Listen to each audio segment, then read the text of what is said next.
Greetings. My name is Lincoln Rice. I'm the coordinator for the National War Tax Resistance Coordinating Committee, which is the only group in the United States dedicated to war tax resistance. Before we begin this video, I wanted to let you know that all of our materials are available for free on our website, which is www, and then our acronym, which is nwtrcc.org. It'll also be in the description. And oftentimes we just refer to our organization as NUTRIC for short. And NUTRIC is here to provide support and community for those practicing war tax resistance. Today we are sharing this short video where we will interview Paula Rogge. She has been a war tax resistor for 40 years and is also a family physician in the state of Wisconsin. She also has been recently been working on nuclear disarmament issues with her local city council and working with Physicians for Social Responsibility to shut down the Point Beach nuclear plant in northeastern Wisconsin. So first I'll ask Paula, tell us a little bit about yourself and how you became a war tax resistor.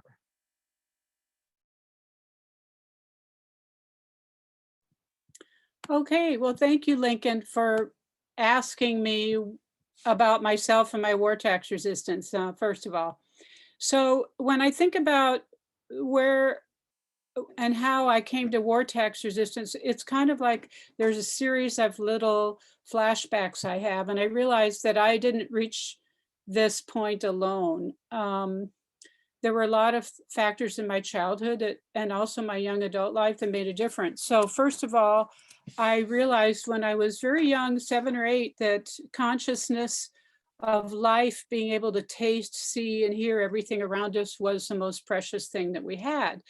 And to take that away from someone would be the worst thing you could do to someone. So I knew that taking a life was wrong.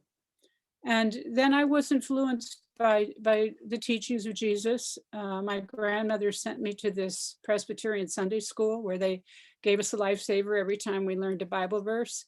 And some of those stuck with me. I grew up in a home in which my parents, especially my mom, showed a lot of empathy and understanding. And my father also had a sense of civic responsibility. So we'd always stop and help people on the side of the road if they had a flat tire or mechanical problems with the engine. Then at some point, I remember seeing pictures of Hiroshima and Nagasaki after the nuclear bombings. And as a young adult and college student, the Vietnam War was raging. And so I joined other war protesters. And I recall being on the steps of the post office in Urbana-Champaign and leafleting with Quakers and other peace activists. And the leaflet we were passing out was the War Resisters League pie chart showing how much of our discretionary budget was spent on defense. So that was the first connection I made between tax dollars and war. The second connection came when I attended a Quaker conference and heard a Mennonite man and a Quaker man talk about their war tax resistance.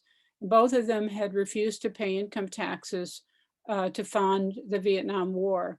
And they were both family men who suffered for their stand. Bruce Chrisman spent time in prison, and the other man, the Quaker, lost his business. But it was clear to me that what they were doing was the right thing. So when I finished medical school and began my family medicine residency, I was feeling empowered, and I decided to begin resisting war taxes. So I started by resisting, just the proportion of the taxes of our national budget that went for war. And then gradually I started to redirect the entire amount because I realized that whatever I paid, a proportion of it still went for war spending.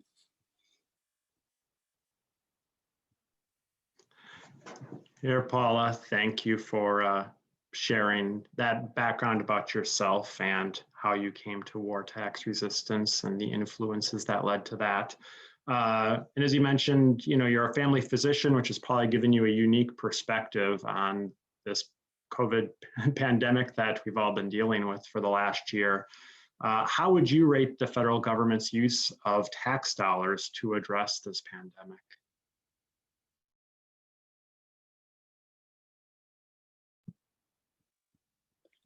I think our government's response to the COVID pandemic it simply reflects a larger problem, which is lack of access by poor people, people of color, people in rural areas to good health care. I mean, the people who have been dying have been, yes, the elderly in nursing homes, but also people with chronic conditions like hypertension, diabetes, emphysema, who haven't gotten the medical care they needed. So our government's failure to prevent and then to respond in an effective, just manner to the pandemic in this country, reflects a lack of a strong public health service, a lack of a national health insurance plan. And that has led in turn to, lack of public education, a lack of personal protective gear, a lack of ventilators, a lack of backup hospital and nursing doctors, personnel, and thousands have needlessly died. So, and then I'm thinking about the rollout of vaccines, and that's been so uneven. People in some states who are relatively young and have mild medical conditions got the vaccines a lot sooner than people in rural areas where I've been working. People with chronic medical conditions, even people over 65 are just now getting the vaccine. So it's unfair, and it makes me angry because I feel like a lot of this could have been prevented with better planning, better health care funding, and redirection of our military dollars. Yeah, thank you, Paula. One more question for you today. You've been a war tax resistor through many presidential administrations, both Republican and Democrat. And, some people may say that since Trump has left office and Biden is now president, war tax resistance is not necessary. All our policies will change, and so there'll be no reason to practice war tax resistance. How would you respond to this question?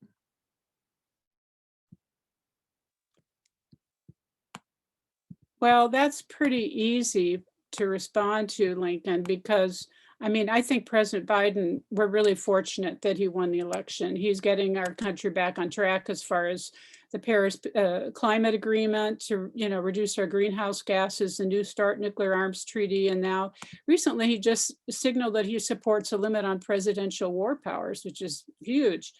But one person, one administration is not enough to change deeply held beliefs in this country or an entrenched military industrial complex. So, here in the US, we believe that we have to kill and maim to defend ourselves. And hundreds of thousands of people have died. Civilians have been wounded or dislocated because of our wars in Central America and the Middle East. And there's a foreign ambassador I once heard speak. He had been the ambassador to El Salvador during the Central American wars. And he said that, quote, "What we stand for abroad is not what we stand for at home." I think that's true. So we need to support the UN. We need to support international diplomacy. We need to help developing countries stabilize economically. The more stable their economic system, the more likely there is that a stable democracy will arise. And also, people have to feel safe. They have to have access to food, clean water, healthcare, education, jobs. To develop a civic culture, which is the basis of a good democracy, a strong democracy. And we have to find ways to defend ourselves without guns. If we can send people to the moon and a rover to Mars, why can't we develop technologies that disarm without harm? We need to recognize too that the real threats to our national security must address the issues of cyber terrorism, scarcity of water resources, and inequities in our own country.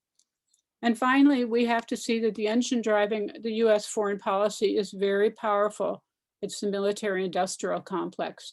Nearly every congressional district in this country has a defense contract. So representatives and senators want jobs for their constituents, and they're not going to vote against new fighter jets, new boats, submarines, new Army hardware, even though it's not in the best interest of their constituents nor the world to keep up this heavy military spending.